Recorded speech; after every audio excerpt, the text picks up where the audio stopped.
Good evening, and welcome to the 2014 District Attorney Forum. My name is Rodrigo Guevara, and I'm the Political Affairs Director for the San Diego Raza Lawyers Association. I would like to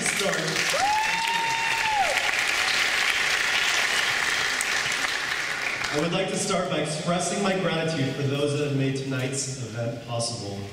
First, thank you to our 3 district attorney candidates, Dumanis, Terry White, and Robert Brewer. Let's give them all another round of applause.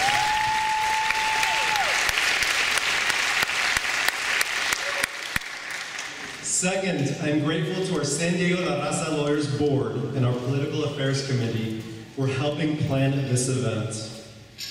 Some people say I have a lot of gray hair for my age, but you helped save me a few more. Thank you. I'm grateful to our platinum sponsor, San Diego Gas and Electric, and our gold sponsor, San Diego Magazine, for their generous contribution to tonight's event.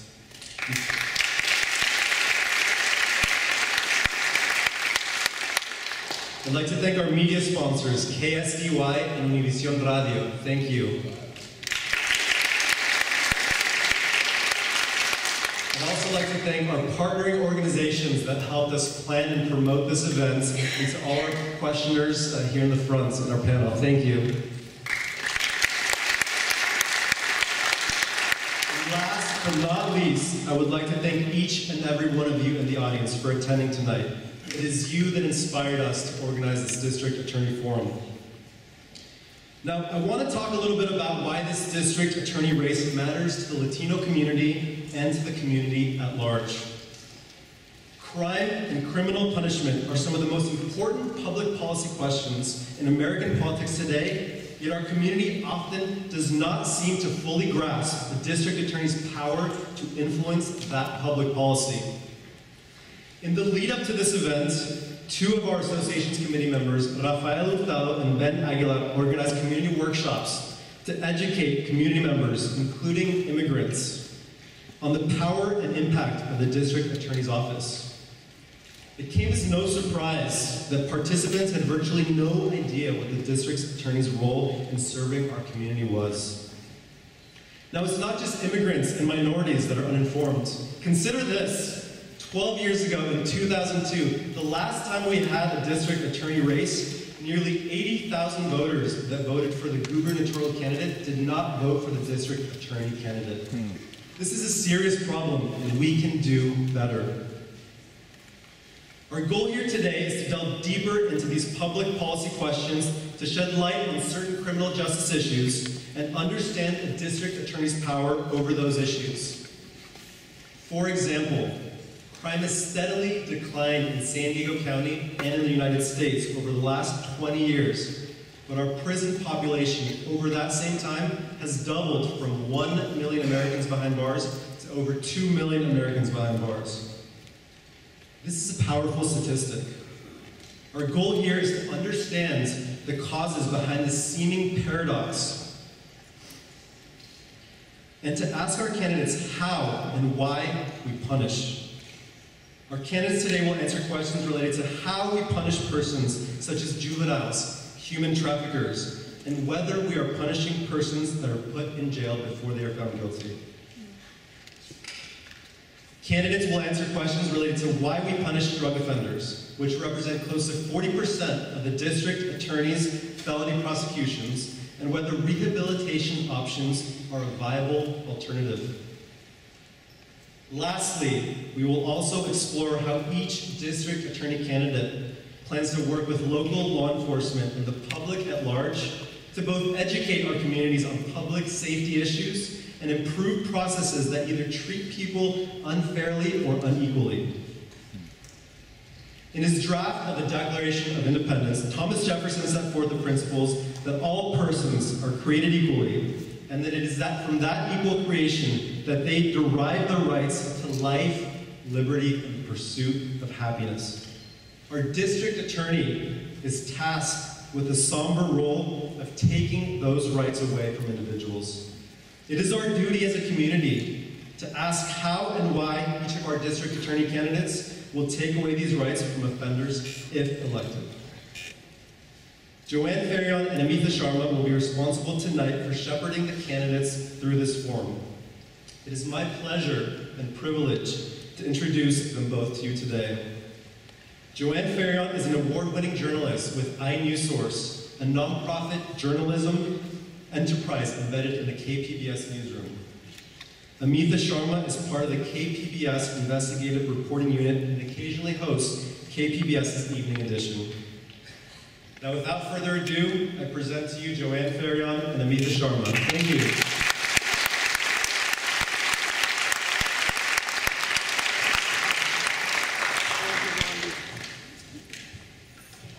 Hello, everyone. Candidates, we want to briefly explain the rules tonight. This isn't as formal as a debate. Think of it more as a town hall.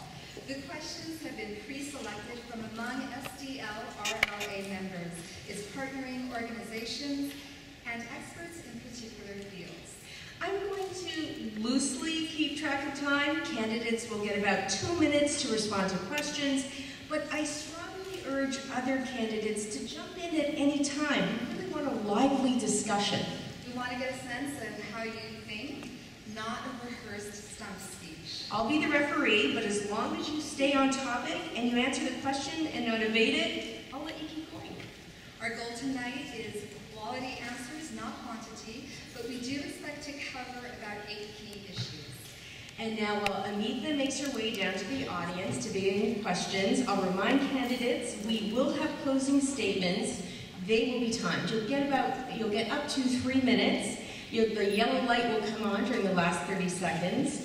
And we did have a random draw backstage to decide the order, and Mr. Brewer will be going first with regard to the first question, and I'm going to toss it over to Amitha. Okay, our first question comes from Selena Caprio. She's the program director of Mana Hermanitas program, which works to promote higher education, leadership development, and peer support to young local Latinas. The topic that she's going to be asking the question from is juvenile justice. Criminal behavior can start at a young age. In 2010, persons between the ages of 15 and 24 constituted 14% of the population and represented 39% of those arrested for all crimes. The DA's office has the key role of deciding whether to prosecute certain juvenile crimes and also of deciding whether to charge a minor as an adult. Take it from there.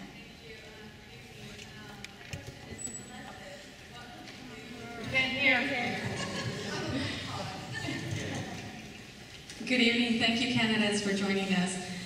My question is, if elected, what would you do to reduce the number of juveniles, including Latino and African American youth, that are brought into the criminal system? When do you file charges in adult court? And when do you pursue a case in juvenile court? Do you support diversion and mentoring programs for young first-time offenders? Thank you.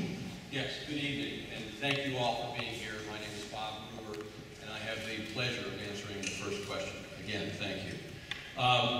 The back end of that question is what I want to address first, because yes, I am in favor of all forms of diversion, and certainly youth and diversion of youth away from the criminal justice system is a very, very important aspect. I am in favor of all kinds of diversion. There is one program that I am very familiar with that I think is terrific in keeping youth out of trouble, and that is the Star Pal program, which is monitored and funded to a large degree by the San Diego Police Department.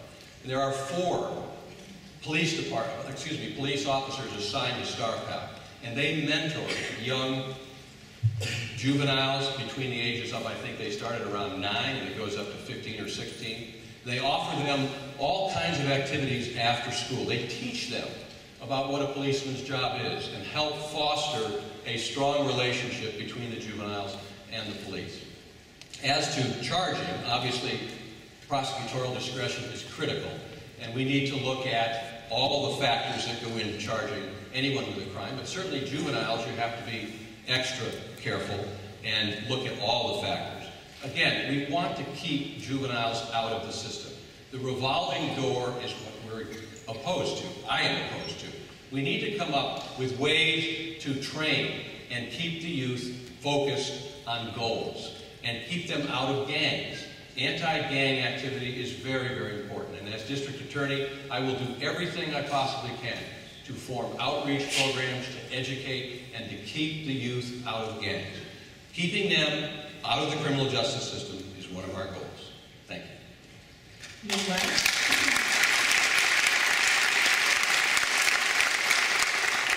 Thank you. My name is Terry Wyatt, and I'm running for district attorney. I was a deputy district attorney for over 26 years, and I prosecuted a lot of very serious cases. And if you pick up my handout, one of my handouts has a chart of 19 prison inmates who I personally prosecuted for murder, rape, robbery, 3 strikes, who are in prison for life.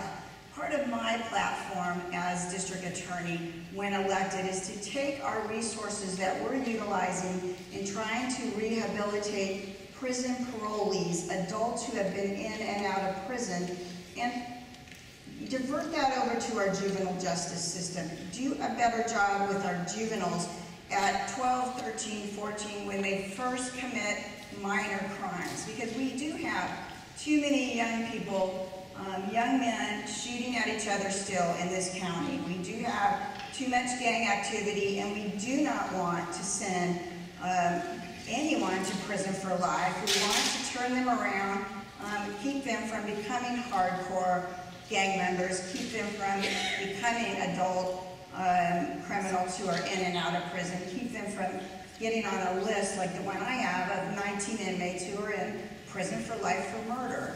So I would like to do that, and I'd like to do that by partnering up with community leaders, with companies, with corporations, to help youths learn job skills so that they become productive members of our society, so they have good goals, so they're not committing crimes. Get them off drugs, partner up with the methamphetamine strike force teams, and do anything we can, partner up with the schools and the PTA, but divert our resources over to our juveniles, because we could take a better bite out of crime, I think, if we did that. So that would be part of my big platform as district attorney. And as a prosecutor for my entire career, I see that we could do a better job in that area. Thank you.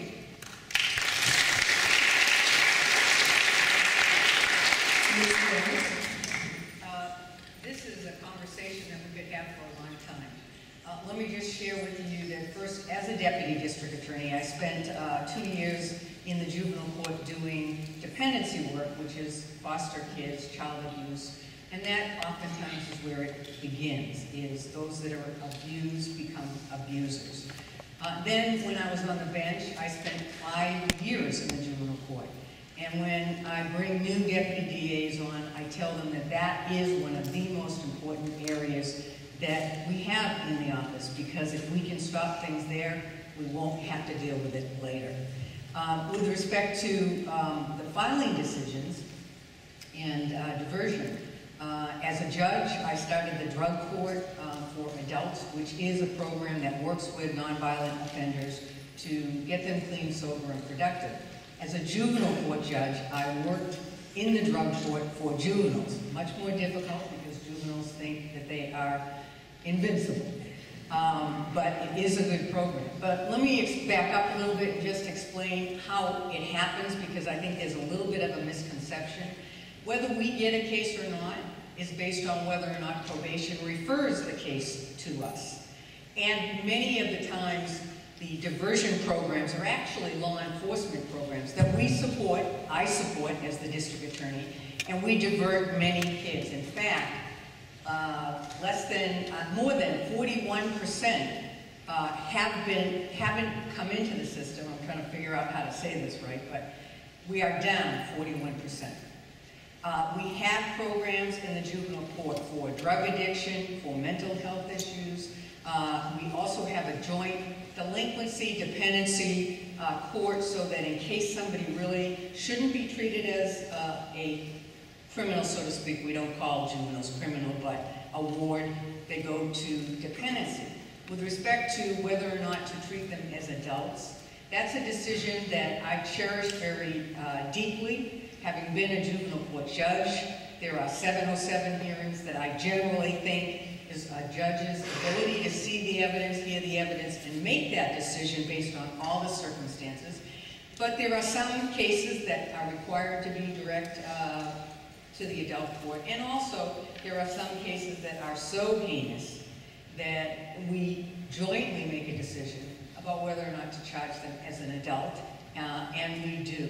But I am strongly in favor of keeping people out of the system, and in fact, if I had my way, we'd put more money into preschool, and that's where it all starts. The statistics are great to show that that has the best impact.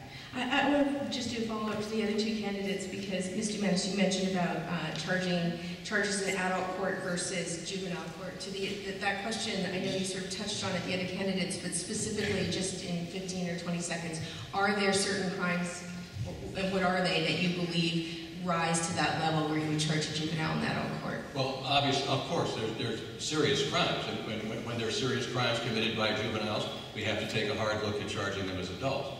I mean, murders, rapes, robberies, you have those types of very serious crimes, and they are committed by juveniles in their late teens, and we have to make that decision as to whether or not they're going to be filed as an adult. I do want to correct one thing, though, that the district attorney said, and she's been saying this consistently. She said that she started the drug court. Well, she didn't start the drug court. The drug court was started by a deputy district attorney by the name of Ann Barber, and it was also started with a judge by the name of David Ryan and Paul Fink. Those are the three individuals, when you research into the drug court, those are the people that started the drug court. And Ann Barber got a huge award for what she did in starting the drug court. So David Ryan gets credit for starting the drug court. I'm going to let you respond to that in a moment. Ms. Dumanis.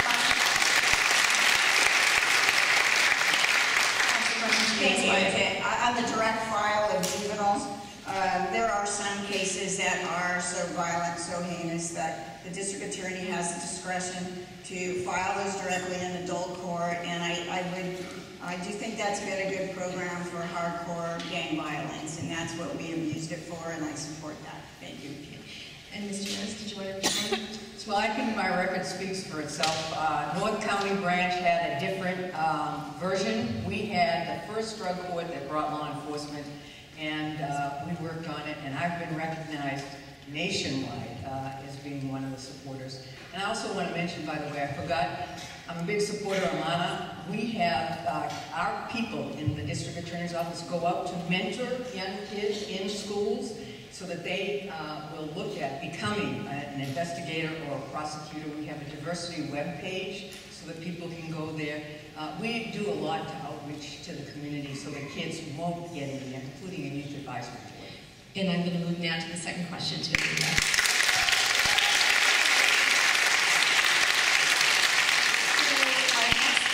comes from Aida Garcia. She is NALEA's Education Fund Southern California's program manager, which supports programs that integrate Latinos fully into American political society and provides professional development opportunities to the nation's more than 6,000 elected Latinos and appointed officials. Her topic tonight is immigrant rights.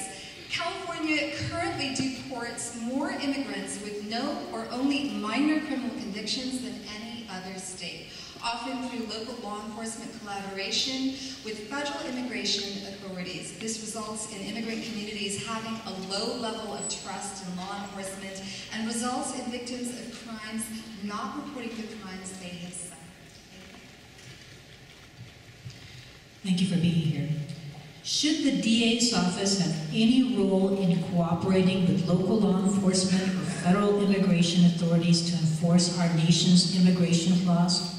Should the DA's office have a role in educating the public about the services it provides for victims of crimes, regardless of their immigration status? And does the DA's office have a role in helping develop a trusting relationship with immigrant communities? Thank you. And Ms. White, if you take that question first. Thank you. Yes, to an extent, the district attorney's office should be involved in that, and actually we are involved in that. We do cooperate and work with federal authorities on our victims of crime in allowing them to have U visa applications and as a DA's office. I did a number of those, and that is a procedure where a victim of crime can ask to have a visa here, and their immigration status not be used against them to have them deported because they're a victim of a crime. So we do need to make sure that our victims come forward and are willing to report very violent crimes or any crimes, and they feel safe to do that.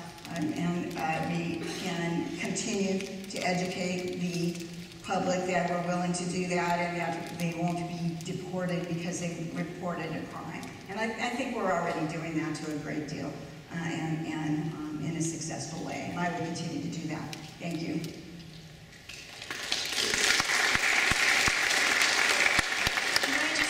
To the first part of that question, though, whether or not the DA's office has a role in cooperating with local law enforcement or federal immigration authorities to enforce our nation's immigration law. I felt I answered that question. Okay. I think to an extent we do have a role, and we should continue to have a cooperative role. However, we're not the federal government that enforces the entire immigration rules and laws, and so there's a limited role that I think the district attorney's office should have in that regard.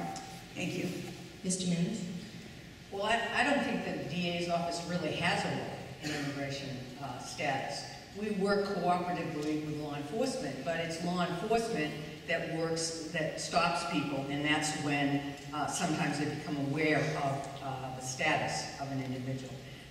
But I have to say that this is one area that I am very proud of, that we go out proactively to advise people that if they become victims of crime, it doesn't matter what your status, your economic, anything, that they should come forward. And in fact, we go on the Latino in the press, in the TV, in the radio regularly. And in fact, we partnered with Univision to bring Spanish-speaking investigators and deputy DAs to go and answer questions on as people talk about becoming a victim. So we outreach in the community. That's one of the more important focuses that I've put on, is trying to make the district attorney's office accessible to all communities, because I am the DA of the people, of all people. And if you're a victim of crime, I want you to feel comfortable that you can come to us and not afraid in any way. And as Terry mentioned, the U visas is something I'm also very proud of. We worked with Casa Cornelius and other organizations, transborder organizations, to make sure that from the top down, people knew what a U visa was, when it was appropriate, and to facilitate that if appropriate. And we worked with the city attorney's office to bring them along as well, because it is, we are a leader, and we should lead in this area.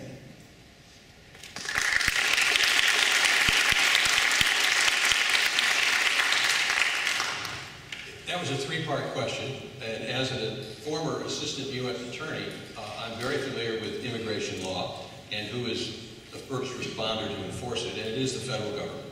And there certainly should be cooperation when it can be, but the federal government is the first responder in immigration law. As to doing everything you can to help and find victims, I completely agree with what the district attorney just said. Victims are very important to fighting crime. We must find the victim, we must treat them with respect, we must cater to them through the process and make sure they understand that we care about them. And as to the first part of your question about the number of people that are deported for what I gather were minor offenses, I think we have to be aware of the Trust Act, which came into effect on January of this year, which was signed by Governor Brown. And I think we're the 7th or 8th state that has that. And I agree with that. And when a minor offender who may be an undocumented person is in custody, that person should be treated as a citizen for purposes of whether or not they're given bail and released and given a citation. And that's the Trust Act. That's the law, and I will follow the law when I am a district attorney.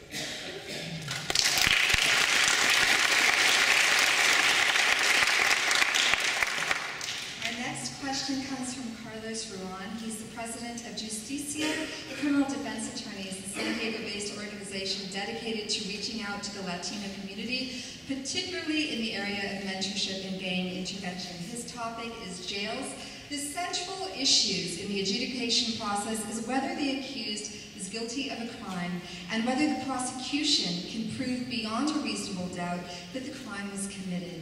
However, an accused's ability to be free on bail prior to trial significantly affects the adjudication process.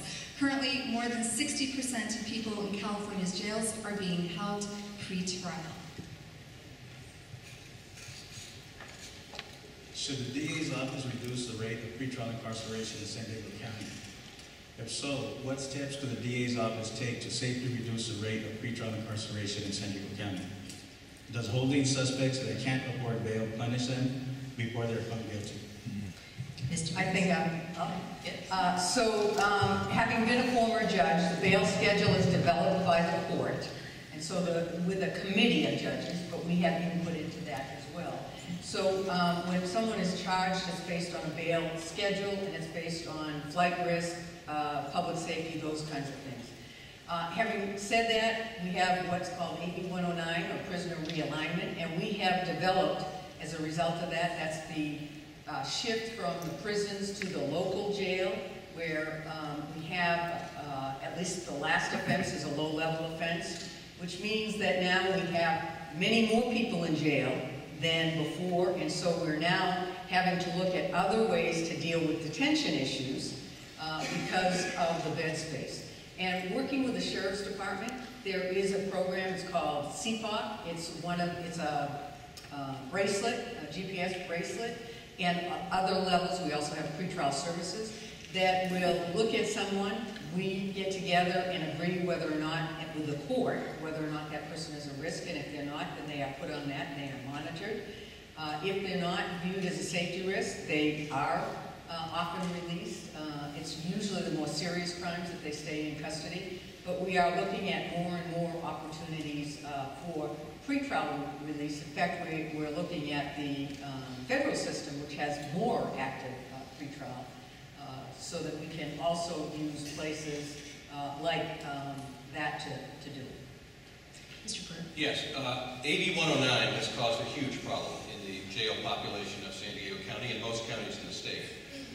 Because of that, I think we have to be very, very forward-looking in pretrial diversion type of, in the detention area. I am all in favor of looking at reducing the number of people who are in pretrial detention. And we should come up with checklists. I'm all for the monitoring, the bracelet monitoring. We should look at it like we do other diversion. And we should look at really seriously, what can we do with this individual? Can we put them into another type of facility? Can we put them into a pretrial services facility? I am all in favor of reducing the pretrial detention population.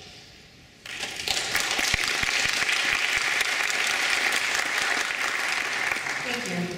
I served for 5.5 years as the division chief of case issuing extraditions in the life unit, and under part of my duties and responsibilities was to actually create the bail schedule. So I knew it really well, and we worked with the criminal defense bar, and we worked with the judges and the DA's office to come up with what we think is a fair bail schedule. Having said that, there is a reality there that there's unfairness in the system in that if you can afford a lawyer, then you're going to be able to post bail easier and you're going to have an easier time in the system. And we do need to work on figuring out how to do that a little bit better.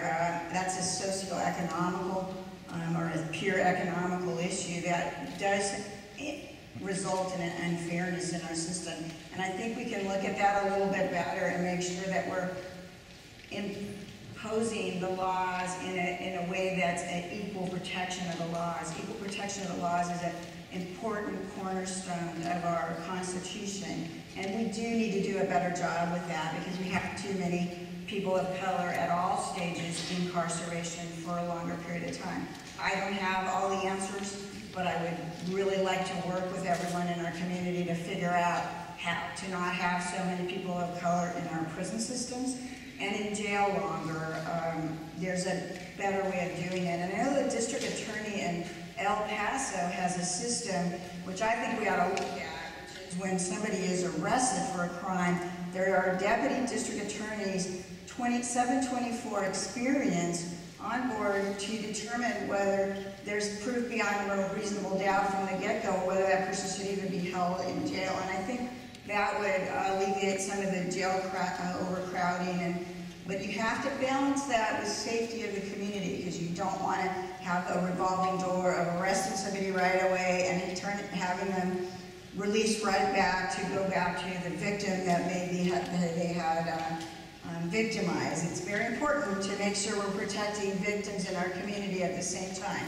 So we need to get that balance, but I think we can do a better job with that, and there's ways of working with community leaders to figure out, and the Sheriff's Department, it's just a better way. Some of those devices of putting the bracelets on cost a lot of money. I mean, that person has to pay for that every single day. So again, people with money are the only ones that can get on those bracelet programs. So there's that issue too.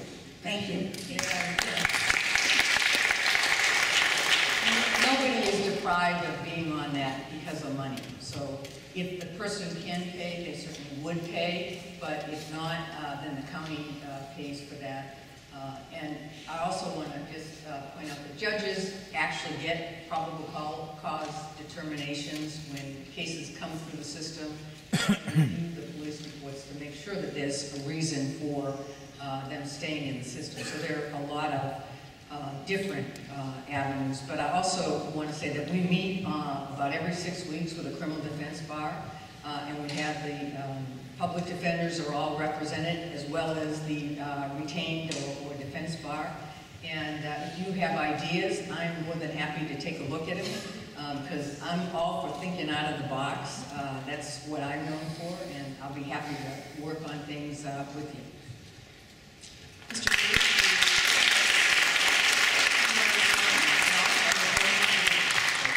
We're going on to our next question. Our next question comes from Juan Carlos Hernandez. He is a board member of the San Diego County Hispanic Chamber of Commerce, an organization dedicated to promoting opportunities for Hispanic businesses and the greater community. His topic is the state budget. California spends a tremendous amount of money on corrections at both the state and county level. Approximately 30 years ago, 10% of California's general fund went to fund higher education and 3% went to fund prisons. In 2010, 7.5% went to higher education, and 11% of California's budget was spent on prisons. Crime, however, has steadily declined both nationwide and countywide for the last 20 years. Good evening, Candace. Good evening, everyone. Thanks for being here. Our question is, in developing policies for charging and plea bargaining, would you consider the impact choices have on both San Diego's county and state's corrections budget? And that's to you, Mr. Burr. Yes, I would. The budgets are obviously a huge problem. But one of the things I also want to make the point is the premise of the question that crime is declining across the nation and certainly in the state. There certainly are categories of crime that are declining, but there are also categories of crime that are increasing. For example, because of AB 109, in my opinion, larceny, property crimes, burglaries have increased, and it's not decreasing all around the county. For example, in El Cajon, La Mesa, and Lemon Grove, crime increased last year, upwards to 9% to 14% in El Cajon. So there are pockets of problems. And then we go to the murder rate. I know the district attorney talks often about the fact that it's down 30% from 2012. But 2010, the murder rate was 69. 69 people in this county were murdered in 2010. In 2011, it went up to 81. And in 2012, it went up to 107. So it increased significantly for 2 years and then has come back down over the last year. So we can't generally say crime is down. Crime vacillates and it goes up and down. And because of that, we have obviously increased people in custody. And that is obviously a mechanism of increased crime.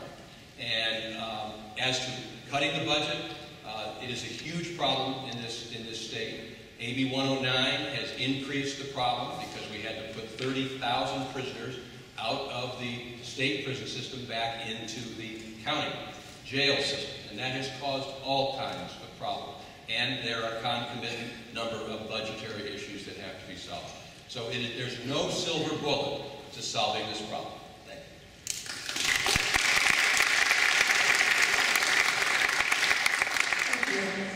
you. Well, I don't think we solve our state budget problems by pushing down state criminals to be serving time in our local county jails. I think that's a mistake. I think we absorbed a big problem there from the state with AB 109, with the realignment law. I don't agree with that law. I think it's been a disaster for all of us. But I also think we need to figure out a lot of different balances here. We need to protect our victims of crime first, and I spent my entire career, over 26 years, protecting victims of crime, prosecuting a lot of serious cases, murder cases, rape cases, and I did a great job with victims of crime at all stages. And so when people are seriously and violently victimizing members of our community, then they do need to go to state prison, but they need to be in prison for doing violent crimes. I think we can do a better job, though, with our addiction problems and our mental health problems. We are failing with those two areas. We have putting people in jail and prison over and over again for addiction issues is not working and hasn't worked. So we need to do something more about that, and that will ease some of the crowding and overcrowding in our jails and our prisons. And the same token with our mental health systems. I want to work more with mental health providers, mental health communities to figure out a better way to deal with people with severe mental health problems. And I know we've been dealing with this for a long time, but there has to be better ways because we don't seem to be getting anywhere. And just housing people for mental health problems is very costly and hasn't been working. So I would definitely look for some solutions for all of that with community leaders and groups and companies to do a better job, because we can't just be sending so many people in prison indefinitely for addiction issues and those type of things. We just really do need to work on that because it's cost us all too much money. Thank you. So here's the problem. It costs in state prison $50,000 a year to house someone. In local jail, it costs $35,000. But to treat somebody, I think the most it would cost is $15,000. And that's why we've been on the cutting edge of reentry programs. In 2005, we sponsored legislation for creating a program where we went into prison, they got the counseling that they needed, we got them out of prison, wraparound services so that we stopped the revolving door. We saved money, we saved lives, and we saved victims. We began the process right then. And in fact, for AB 109 or realignment, that's really been the template. We learned from that. That's been the template, so we know how to do it. We just need to get the resources to do it. Nobody came, no 30,000 people in jail came out to local jail. What AB 109 did was, for the future, any person that was convicted of a non-violent, non-sexual case would go to local jail as opposed to prison. It shifted the burden from the state on parole to most of those to probation, which is called community corrections. And we're all working, the sheriff, chief probation officer, public defender, health and human services, we're all working together to make sure that we can turn people's lives around, that we put the bad guys, the really bad guys, away for as long as we can, and we stop the revolving door so that people can get clean, sober, and productive again. And I agree with comments about mental health. That's part of the problem. The sheriff will tell you that the biggest mental health provider in the county is the jail. And police departments will tell you that most of what they do lately is mental health calls. May I follow up?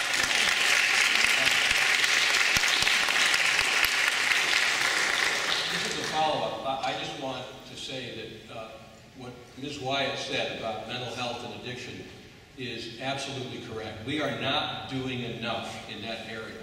And there are way too many people in jail with mental health and addiction problems that are not being treated.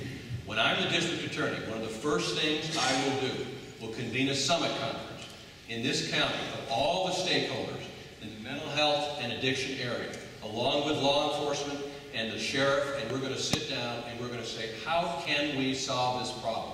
And one of the individuals in this state who's taking a leadership role in this is the district attorney in Los Angeles, Jackie Lacey. She is taking a hard look at the thousands of people in the Los Angeles County jail system with mental health and addiction problems. And when I'm the district attorney, I'm going to tap into all the resources of the people that are looking at this problem, and we're going to try and solve it.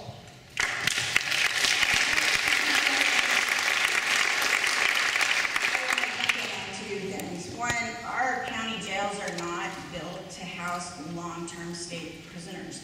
They are not. The state prisons are built for that. There's big exercise yards. There's better facilities. And this is a dangerous situation that AB 109 created with people getting long-term sentences, prison sentences, to be held in our jails. We have had the prison gangs have come to our local jails. We've had more assaults between inmates and on correctional officers. And it isn't fair to the inmates either. They are not getting the right treatment and the right type of facility to be in for long-term housing, and most of them don't want to be in the local jails for their long-term. What do you do about it, though? This is the law. You both have sort of said you don't like this law, but it is the law. So what do you do? Well, I support any efforts to repeal the law. I think this law was a mistake. It was done for budget reasons, and I don't think it should be the law. But I think lawsuits are coming down the pipe from inmates that this is not proper for them to be housed for 10 years in our local jails. And our local sheriff and probation department cannot do a better job housing long-term state prisoners. And also, probation department is not trained to supervise parolees. That has been a disaster, I think, and that has not been a good situation all around. And our local government officials allowed this law to pass because they were hoping to get money. I think Mr. Brewer wants to jump in on this. Well, all I wanted to say was this wasn't because of budgetary problems. This was because the Supreme Court ordered the state of California to reduce its state prison population from 172.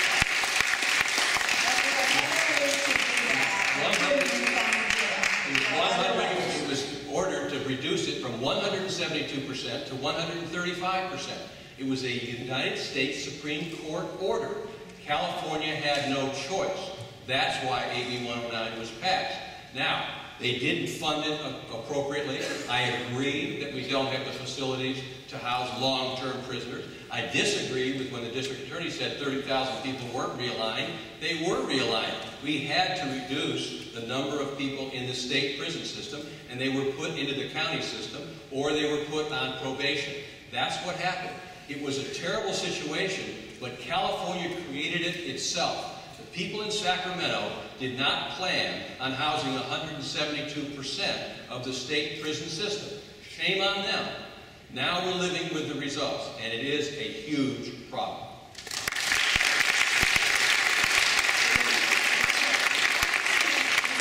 Just on the mental health issue, one of the reasons why we started the behavioral court, which is also mental health, is because of the many mental health problems that we're seeing, and that's why we're dealing with mental health issues. And we do convene regularly to talk about all these issues with all the stakeholders. It is a problem and one we're addressing. We're going to move on to the next issue.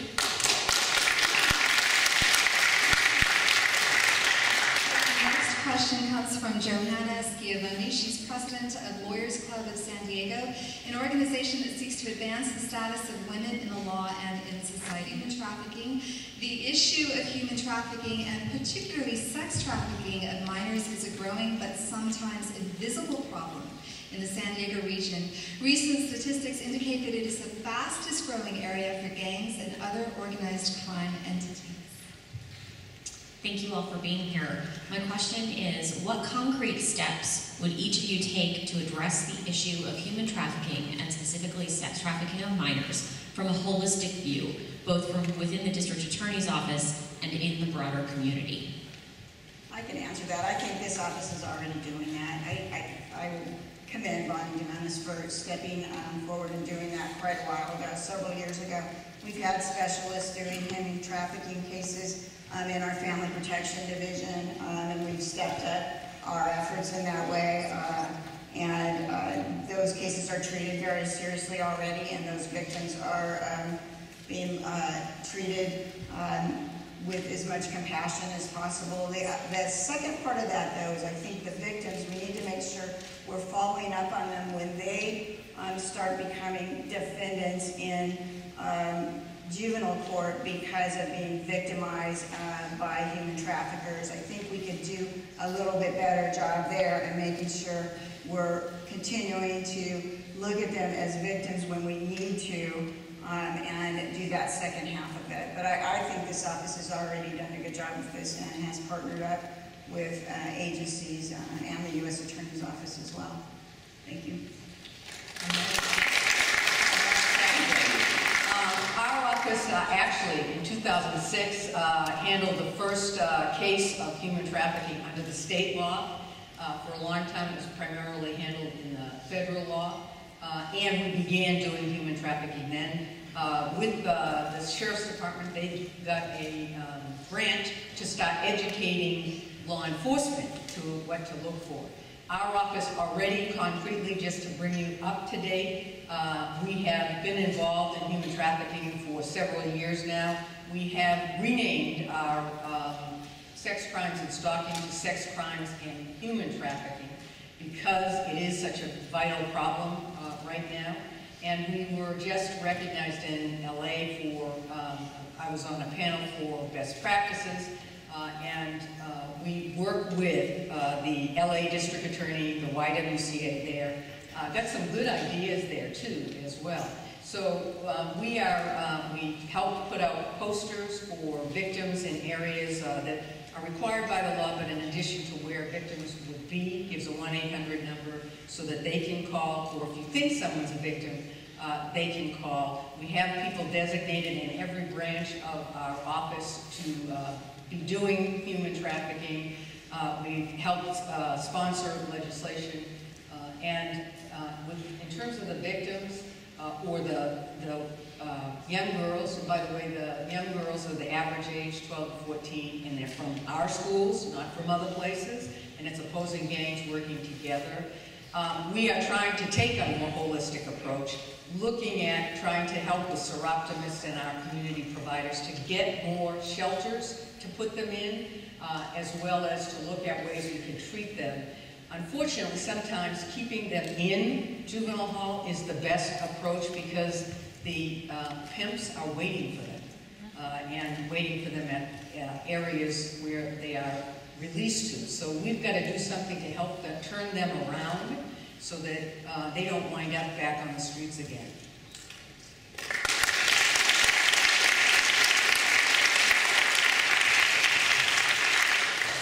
I respectfully disagree. I don't think we're doing enough, and I think we should do a lot more. There are very good systems around this state of some very forward-looking district attorneys. And for example, what's being done in San Bernardino County is what we should do here. The district attorney in San Bernardino County has created a CASE program, he calls it, a Coalition Against Sexual Exploitation. It is a tremendous public-private task force which is using significant outreach to find these poor victims and to prosecute these defendants. We can do more. We can always do more. This is the fastest growing crime in this county. And if it's the fastest growing crime, we've got to do better. And again, this is another area that when I'm the district attorney, I'm going to convene a summit conference of all the stakeholders who are going to be working in this area. And we're going to do a better job. We're going to bring in the district attorney from San Bernardino. We're going to learn from that individual because he has some innovative programs. We can do better, and we will do better when I'm the district attorney.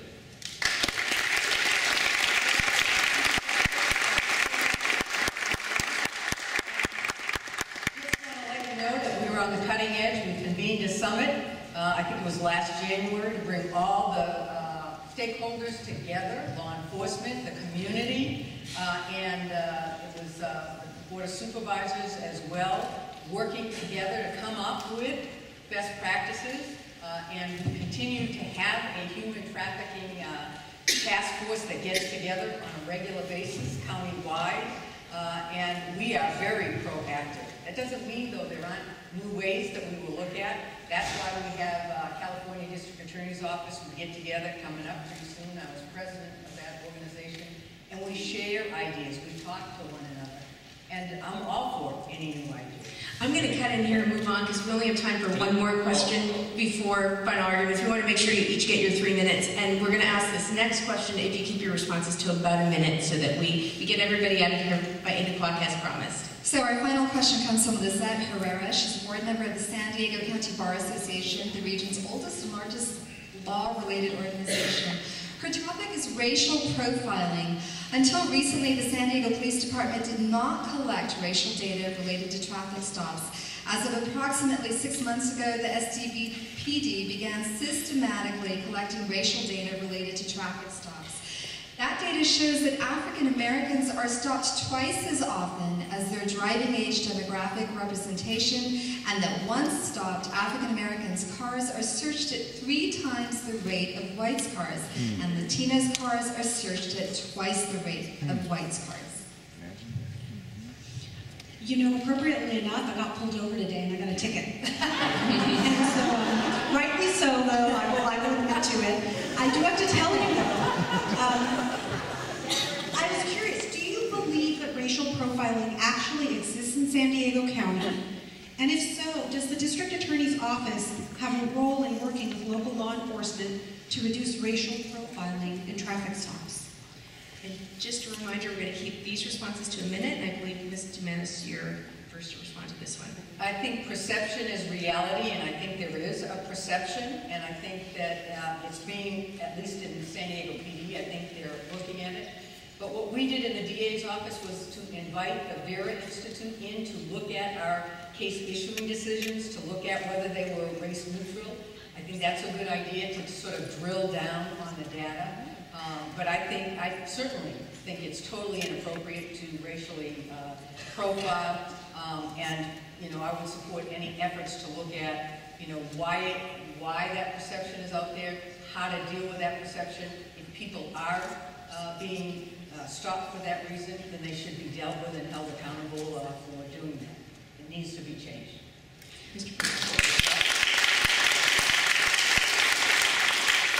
Not only inappropriate, it's illegal.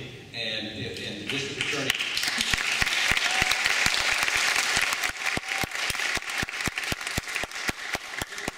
The district attorney is in a unique position with their own internal data to look and see if racial profiling is occurring.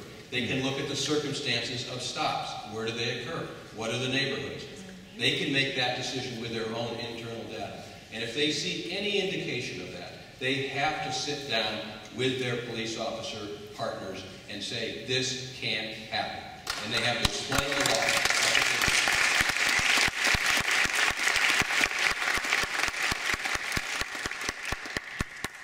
The reason I'm running for district attorney is I want to bring the district attorney's office back justice. Seeking and obtaining justice is the most important part of the role of a district attorney for everyone, for suspects, for people stopped by police officers, for defendants, for victims, for everyone. And it is unconstitutional for police officers to stop people without reasonable cause. I believe in following the Constitution to the letter, and I believe that we need to get back to making sure we have equal protection of the laws in all parts of this county, that we need to have the Constitution followed in all parts of this county. There is a perception that there's been racial profiling, and it's been documented and investigated for the entire past year or 2 years with Chief Lansdowne, who is very good friends with our district attorney. We need to get politics out of the district attorney's office and get back to justice and make sure we are following every part of the Constitution, which is what I will do. Thank you.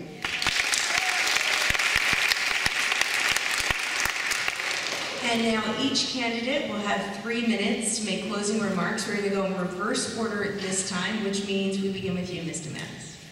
Well, thank you all for having us. I think it was an interesting discussion, and I appreciate all that participated. participated in putting this together. I've been the district attorney for 12 years, humbly and proudly, and in those 12 years, we've accomplished a lot. Crime is at historic lows. We are at a point where violent crime is the second lowest it's been. And yes, 33% of the homicides went down last year. We have done that partially because our team has a 94% conviction rate. We have the best team in the entire world. And part of the reason for that is that when I came on board, we made diversity one of the values of our office. And I'm proud to say that we have done it and done it effectively. 50% of my executive team is Latino. In other areas, they are represented from other minority groups as well.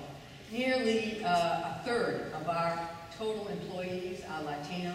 We have representation from all communities that reflect the community that we serve, because we need to have, the public trust based on that diversity. I started out as a clerk typist, became a deputy DA, a judge, and now have been the district attorney. I've worked shoulder to shoulder with law enforcement. That's why I have the sheriff's endorsement, Sheriff Moore, the Attorney General, Kamala Harris, all the chiefs of police of this San Diego County, as well as for the state, and as well as I'm proud to have the deputy DAs who I work with day in and day out, their association, and our investigators who know me best, their association supporting me as well. But I'm also proud to have the support of the National Latino Peace Officers, the Black Peace Officers Association, LAPA, MAPA, and Filipino American Lawyers Association, Tom Homan Lawyers Association, as well as the Korean Bar Association. My whole entire life has been dedicated to equal justice for everyone. But let me tell you what really motivates me. I am passionate about making sure victims are protected. It takes me back to Laura Arroyo. A little girl, remember her, 1991 she was murdered, and it went unsolved until 2003 we opened a cold homicide case. I met with that family and bringing them a measure of justice. That person is now on death row because of DNA that we use to re-examine that case. It's meeting with the victims, Chelsea King, Amber Dubois, Charlie and Jonathan. Those are the ones I remember, and I work every day because we have to give justice to crime victims and their families. Thank you very much.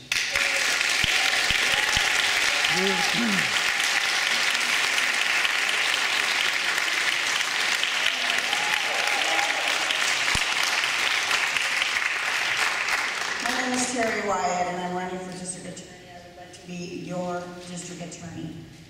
Truth, justice, equal protection of the laws, fairness, integrity, and a high standard of ethics.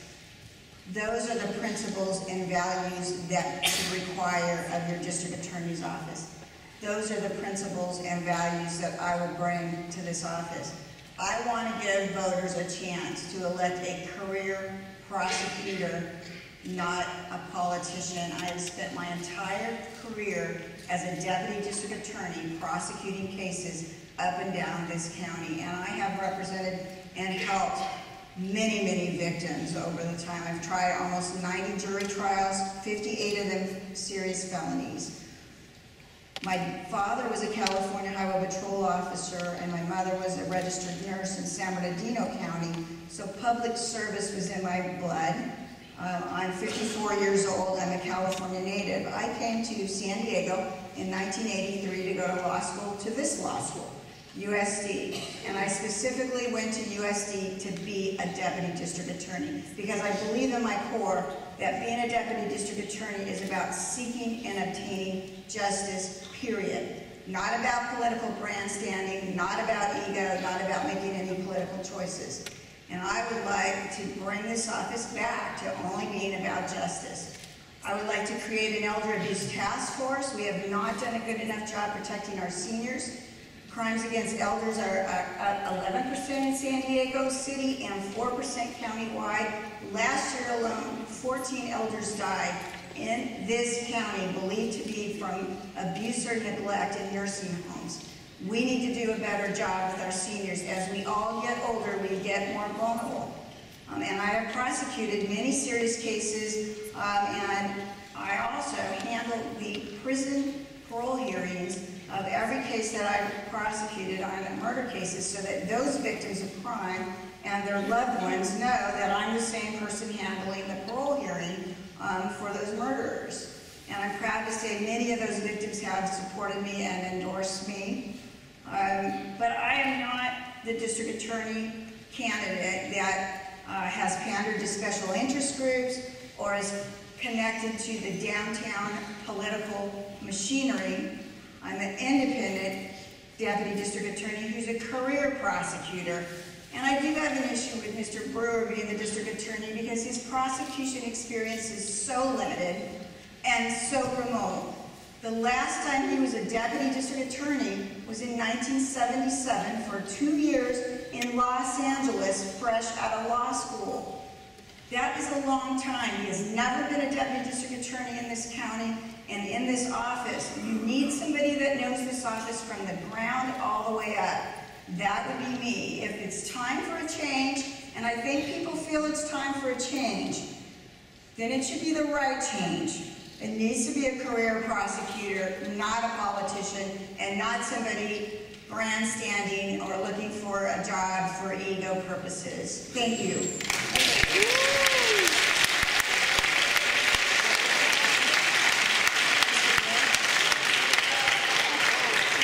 I want to thank you all for being here. I want to thank the sponsors. I want to thank the 2 moderators. And I want to thank the people who brought the questions to us tonight. I only have 3 minutes, so I have to stop with the thank yous. But I really appreciate all of you being here tonight. My name is Bob Brewer. I'm a first-time candidate. I've never run for office before.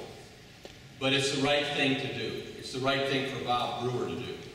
Because my entire life, the leadership positions that I've held have prepared me for this job. I was a 24-year-old company commander of an infantry company in Germany. I was the assistant chief of the criminal division of the U.S. Attorney's Office in Los Angeles. I've been the managing partner of McKenna and Cuneo and McKenna, Long and Aldridge for 19 years. And I was on their management committee for 5 years, an international firm of 450 lawyers. I've been the managing partner of the San Diego office of Jones Day, an international law firm of 2,400 lawyers. And by the way, I am so proud being in Jones Day because we have 16 domestic offices and 8 of them are led by women. And we are very proud of that.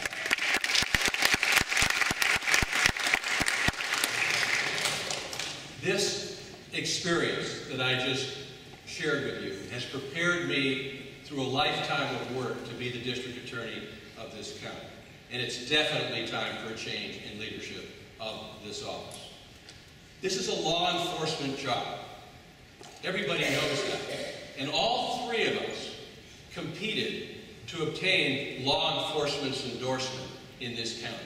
We all appeared before the Police Officer Association, every one of us.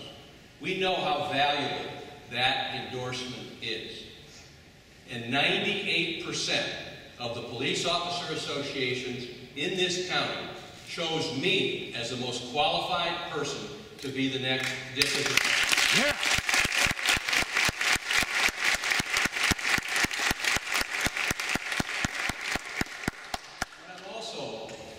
I'm also endorsed by an unprecedented number of individuals who want me to be the next DA. I'm endorsed by 4 former United States attorneys in San Diego, from San Diego. I've been endorsed by the San Diego City Attorneys Association, the only other organization that can endorse. That's a prosecution agency. There is no question that it's time for a change. I have the experience. I have the passion. I have the individuals who will support me. I need your support. Please remember to vote next Tuesday. It is very important, and I so much appreciate the opening comments today on how important this job is. It is critical. Thank you very much.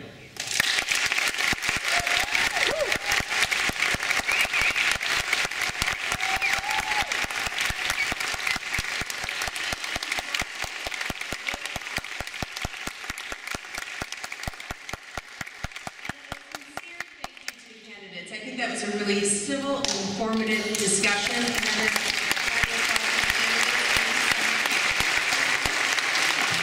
And thank you also, a big thank you to everyone in the front row who asked very pointed questions, very issue-based questions, and for everyone in the audience who walked away a little bit more enlightened about our criminal justice system. on behalf of the Raza Lawyers Association, thank you so much and drive safely.